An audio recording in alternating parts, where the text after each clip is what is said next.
Hello viewers, welcome back to our YouTube channel. If you are new here, please hit the subscribe button and be a part of our family. The best action movies on Amazon Prime right now. Your entertainment guide, Moovi.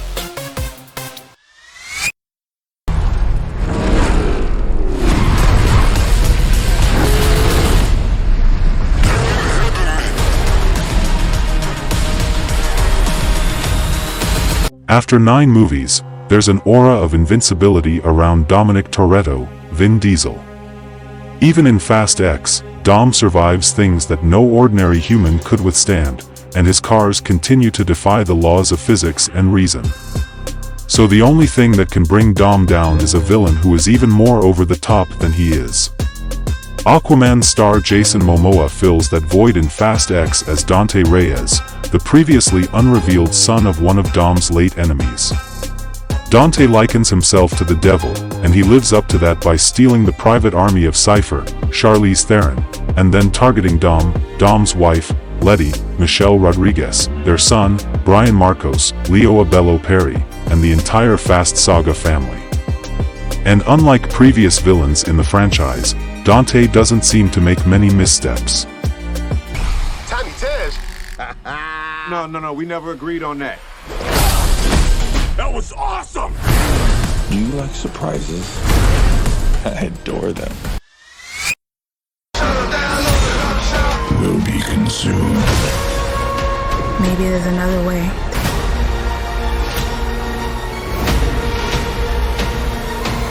You won't miss the mayhem in Transformers: Rise of the Beasts. This movie is not without its flaws, but the action is far more comprehensible than in any of Michael Bay's Transformers flicks. The film has a lot to juggle, as it continues the light reboot from Bumblebee while also introducing Optimus Primal, Ron Perlman, and his prehistoric-inspired Maximals from Transformers: Beast Wars. Noah Diaz, Anthony Ramos, and Elena Wallace, Dominique Fishback, are the unwitting humans who find themselves caught up in the war between the Autobots and the evil Terracons who serve Unicron, Coleman Domingo, a planet-eating transformer who is bigger than most worlds. Optimus Prime, Peter Cullen, may not be willing to fully trust his new human allies, but Mirage, Pete Davidson, is very eager to befriend Noah, and their bond carries the film. Hit the wheel.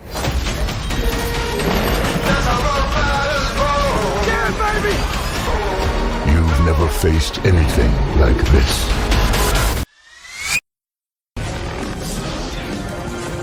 Operation. This tape will self-destruct in 5 seconds. How long has Tom Cruise been making Mission Impossible movies? Since the original film came out in 1996. So it's somewhat jarring to see Cruise's Ethan Hunt as a much younger man working under Jim Phelps, John Voight, one of the few returning characters from the Mission Impossible TV show. After a mission gone wrong leaves Ethan the only survivor on his team, he recruits disavowed IMF agents Luther Stickle, Ving Rhames, and Franz Krieger, Jean Reno, to help him clear his name. But when 2 of Ethan's supposedly dead teammates turn up alive, he's forced to wonder if one or both of them has betrayed the IMF. I can understand you're very upset. You've never seen me very upset.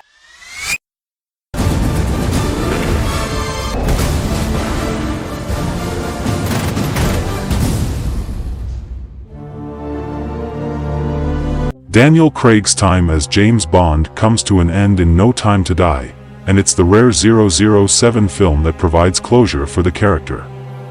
After Bond is ambushed by Spectre, he blames his lover, Dr. Madeline Swan, Léa Seydoux, for betraying him.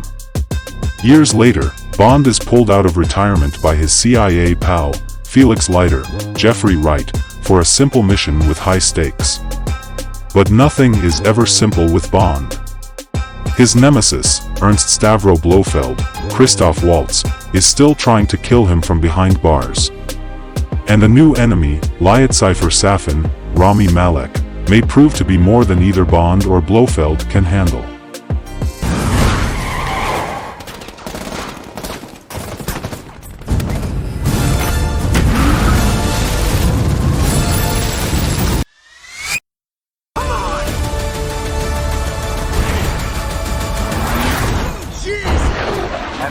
yet.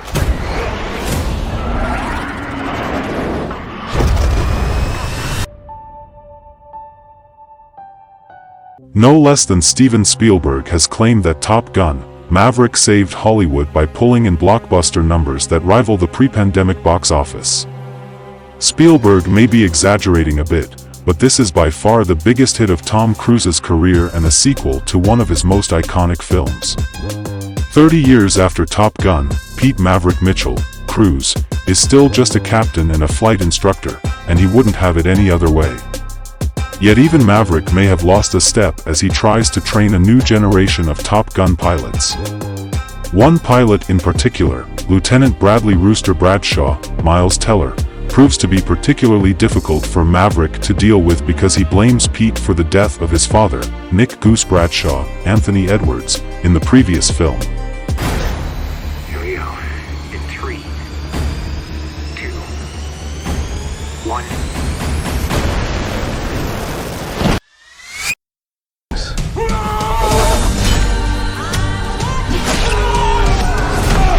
Didn't I?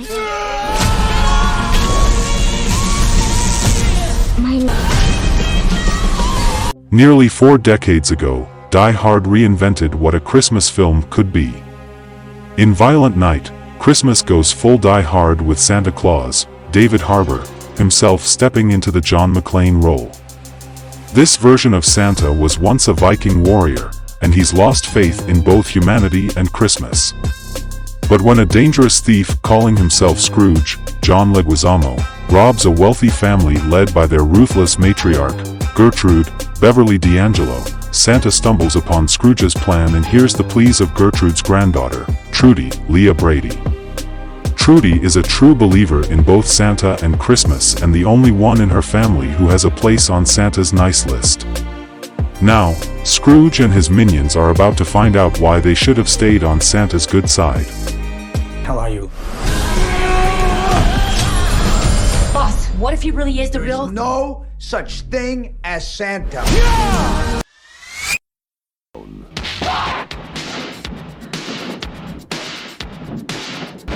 Here we are, we're the princes of the universe. Ignore the reviews for Highlander. Critics at the time dismissed it, but Highlander became a cult classic in the 80s that spawned multiple sequels and even a few TV series. Christopher Lambert stars as Connor MacLeod, one of the few immortal warriors who still walk the earth in the present.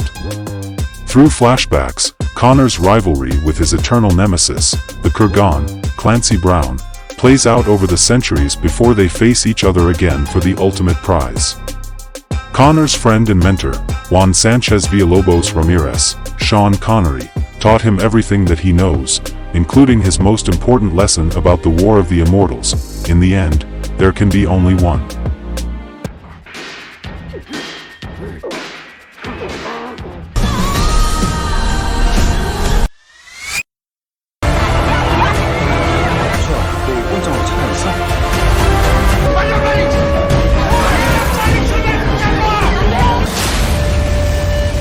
Zombie apocalypse movies and TV shows come and go, and some stay way too long. The Walking Dead, We're Looking at You, but some are so good and unique that they linger in your psyche.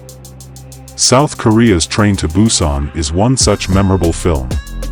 It tells the story of divorced father Suk-woo, Gong-yu, whose work-obsessed lifestyle is taking its toll on his young daughter, Sueun Kim, so the pair board a train from Seoul to Busan to visit Sueun's mother. But wouldn't you know it, all hell breaks loose when a strange virus suddenly grips the country, turning everyone infected into frenzied, blood-hungry zombies. And it's found its way onto the train. With some absolutely stunning action sequences, Train to Busan not only explores the chaos of everyone for themselves mass hysteria, but also how humans band together when in need.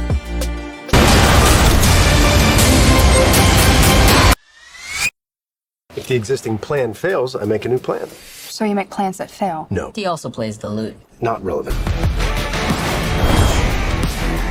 The Dungeons & Dragons franchise gets another chance on the big screen in Dungeons & Dragons: Honor Among Thieves, and it's one of the most charming fantasy films to come along in ages. Star Trek's Chris Pine stars as Ejin Darvis, a bard and a professional thief who was betrayed by one of his companions, Forge Fitzwilliam, Hugh Grant, and imprisoned alongside his best friend, Hulga Kilgore, Michelle Rodriguez. When Ejin and Hulga escape, they discover the true scope of Forge's treachery, and they realize that they can't retrieve Ejin's daughter, Kira, Chloe Coleman, without help.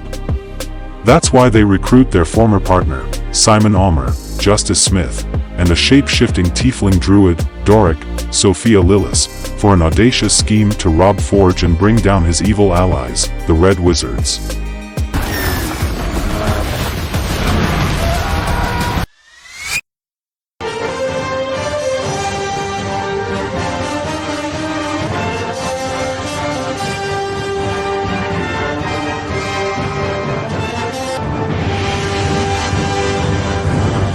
Jason Momoa may be a more modern action star, but there's no comparison between Momoa's 2011 reboot of Conan the Barbarian and the 1982 original starring Arnold Schwarzenegger. Presentation is everything, and Schwarzenegger looks like he could have stepped off of the painted covers of the Conan paperbacks from Robert E. Howard. The film doesn't require any previous knowledge about Howard's iconic hero, and it reworks Conan's origin to give him a lifelong grudge against the cult leader known as Thulsa Doom, James Earl Jones. Although Conan escapes the bonds of slavery and finds love in the arms of Valeria, Sandal Bergman, his desire for revenge may cost him everything he holds dear in the face of Doom's power.